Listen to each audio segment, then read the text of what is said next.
Hello everybody and welcome to Forever Rugby on Forever Sports for today's preview. Stormers versus the Lions this weekend in the second of the big games this weekend. We're obviously seeing all the Rainbow Cup sides playing against each other in the last 2 weeks, and the Stormers versus Lions will be the final one between the two two of the four Rainbow Cup sides before the competition, which is scheduled to get underway on the 17th of April. No fixtures or anything yet.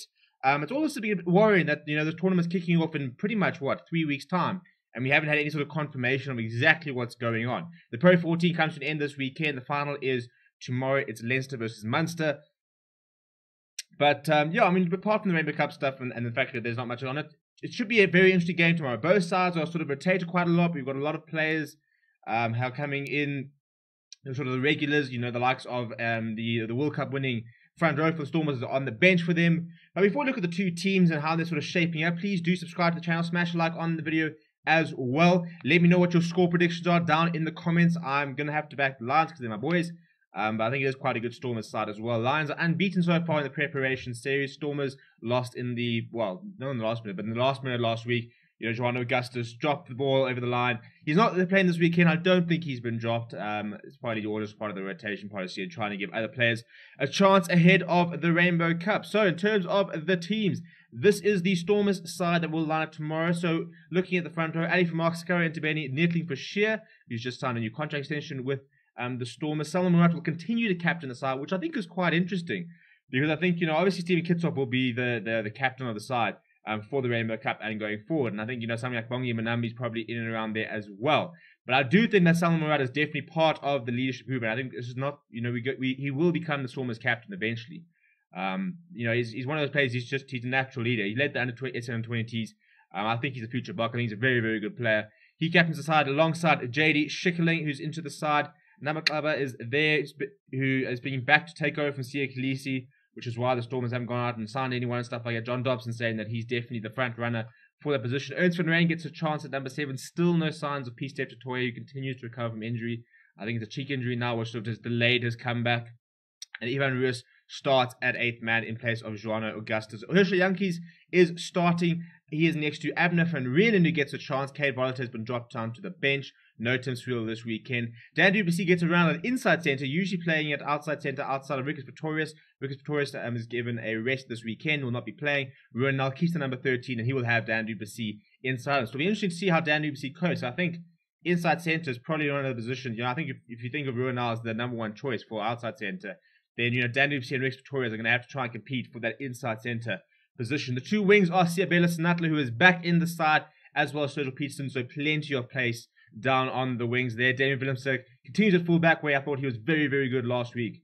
And we started to see some of his best, and we haven't seen him play like that in quite a long time. Playing with a lot of confidence, playing with a lot of flair, and just enjoying the freedom that he gets at fullback, as opposed to fly, which is a bit of almost like a sort of shackle a chain on him sometimes, and you take that off and you put him at fullback where he's got the opportunity to run into space, suddenly run into first receiver and he wants to be able to kick him behind, be able to sort of dictate the game from a little bit further back as opposed to being, right there by the rack, trying to get a backline going, stuff like that. Without those burdens, he did look a lot better. On the bench, Bongi Manambi, Stephen Kitsop, Frans Malherbe, and Marvin Ori will get a debut off the bench. So that's 4 Springboks on the bench there. Master Tienezen covers the rest of the pack.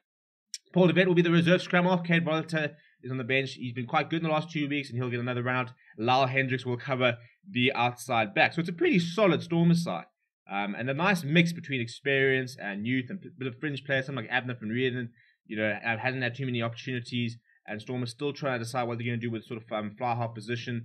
At this stage, it looks like it's going to be Tim Sweel and Cade Volata who's going to sort of carry them through the Rainbow Cup, which is a bit risky. I mean, I think Tim Sweel is a decent player. I don't think he's not a world-class player, but he's fairly solid. And Cade Volata is one of those players with a lot of talent, but I do think he's very young and has a lot to learn about the game at this level. In terms of the Lions side, a couple of changes. A couple of youngsters are in. Fred Zelinger, for example, on trial on the bench again. But if you're looking at the side, Ruan Drake continues at loose head, where it looks like he will be playing for the Lions. Obviously, got quite a sort of abundance of players at tight head between Carly Sardi, Yanni du Plessis, Asanata, and Klabakanya. Vian Herbst. They've got a lot of tight heads, and with the departure of Dylan Smith, the injury to Steve Satori, very, very light on the loose head there. PJ Buerta gets a start At hooker, Carly Sardi is starting at a tight head. Then the locks are Ruben Skuman and Reinhard North-Knockel. North-Knockel's obviously captained the side before against the EP Elephants. Somebody who's been dubbed quite a big potential for the future. Sibasiso Zangweni, who I thought was very good against the EP Elephants. One of the few players for me who actually took the opportunity and made it count. He comes in at number 6 in place of MJ Pulsar, who drops to the bench. Visituka continues at number 7. He's been very good. And for me, definitely one of the players who's pushing for a Springbok call-up. Len Massane is back in the side. He starts at 8th man. No Frankie Horn this weekend. And then Ross Kinnear comes into the side. He starts scrum half next to Alton Yankees, who will continue to lead the side. Rubs Makwane, who hasn't played any sort of games in the preparation series, has come in at wing there. He will partner Stian Pienaar on the other side.